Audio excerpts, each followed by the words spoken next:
Transport സർവീസിലെ ഒരു കണ്ടക്ടറായിരുന്ന ശിവാജി റാവു എന്ന ചെറുപ്പക്കാരന്റെ ചില സ്റ്റൈലുകൾ ബസ്സിലെ യാത്രക്കാരുടെ ശ്രദ്ധ പിടിച്ചു പറ്റാറുണ്ടായിരുന്നു.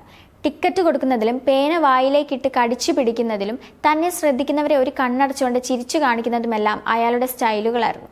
തമിഴകത്തിന്റെ തലൈവരായ സ്റ്റൈൽ മനൻ രജനീകാന്തിന്റെ സ്വപ്നങ്ങളുടെ കഠിനാധ്വാനത്തിന്റെ ജീവിതകഥ കേൾക്കാം.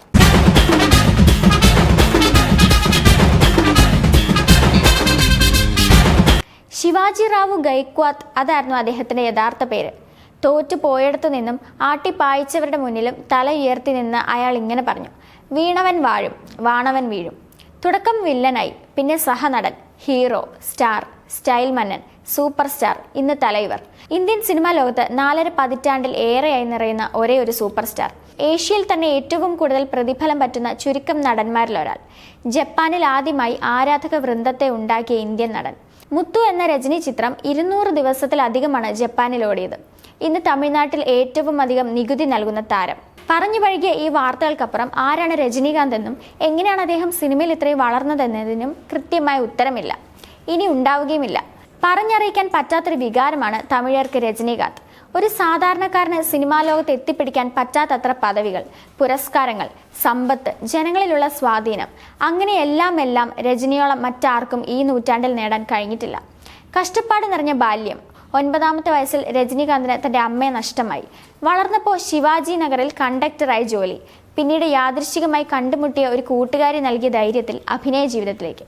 തമിഴ്, മലയാളം കൂടാതെ ബംഗാളി, കന്നഡ, തെലുഗു, ഹിന്ദി ഉൾപ്പെടെ 170 സിനിമകൾ അദ്ദേഹം ചെയ്തിട്ടുണ്ട്.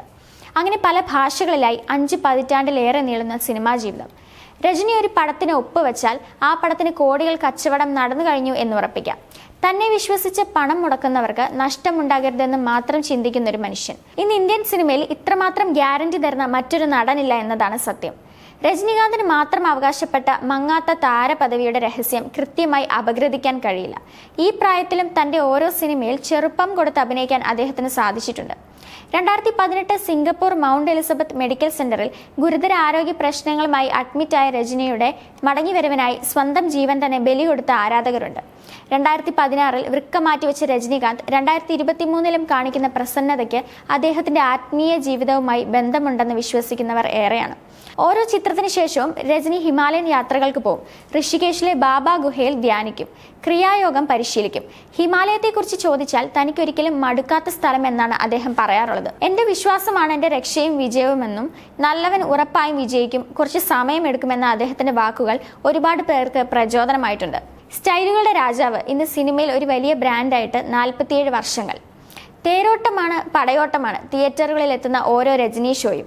ഈ വർഷം ഒരേ ഒരു രജനി സിനിമയാണ് ഇറങ്ങിയത്. പടം മുഴുവനും രജനിയുടെ ആറാട്ടായിരുന്നെങ്കിൽ മിനിറ്റുകൾ വന്നു പോകുന്ന മോഹൻലാലും ശിവരാജ് കുമാറും തിരശ്ശീലയ്ക്ക് തീ പിടിപ്പിച്ച ഒരു വിജയമായിരുന്നു ജയിലർ എന്ന സിനിമ. നമ്മൾ ഒരു രജനി പടത്തിന് ടിക്കറ്റ് എടുക്കുമ്പോൾ എന്താണ് പ്രതീക്ഷിക്കുന്നത്? 2-2.5 മണിക്കൂർ ആ മനുഷ്യനെ ഇങ്ങനെ കണ്ടിരിക്കണം. സ്റ്റൈലൻ നടപ്പ്, ആ ചിരിയഴക്, പ്രേക്ഷകരെ രോമാഞ്ചം കൊള്ളിക്കുന്ന മാസ് ഡയലോഗുകൾ കാണണം. തലൈവർ ഒരു കസേരയിൽ ചുമ്മാ ഇരുന്നാൽ പോലും അത് ഇടിവെട്ട് ഇന്റർവെൽ പഞ്ചാകുന്ന മാജിക് സമകാലിക ഇന്ത്യൻ സിനിമയിൽ മറ്റാർക്കാണ് അനശ്വരമാക്കാൻ കഴിയുക? ഇതുവരെ ഒരു പരസ്യത്തിൽ പോലും അഭിനയിക്കാതെ ലോകമെമ്പാടും ആരാധകരുള്ള സൂപ്പർ സ്റ്റാർ. ജനങ്ങളുടെ ആരവത്തിനിടയിലിരുന്ന് 2.25 മണിക്കൂർ കൊണ്ടാടേണ്ട ഒരു ഉത്സവം തന്നെയാണ് ഓരോ രജനി സിനിമകളും. രജനിസം അത് തലമുറകളിലൂടെ തുടർന്നുകൊണ്ടേയിരിക്കും. സിനിമയോടുള്ള അഭിനിവേശത്തെക്കാളും കൂടുതൽ 7 വയസ്സ് മുതൽ 70 വയസ്സ് വരെയുള്ളവർക്ക് അതൊരു വികാരമാണ്.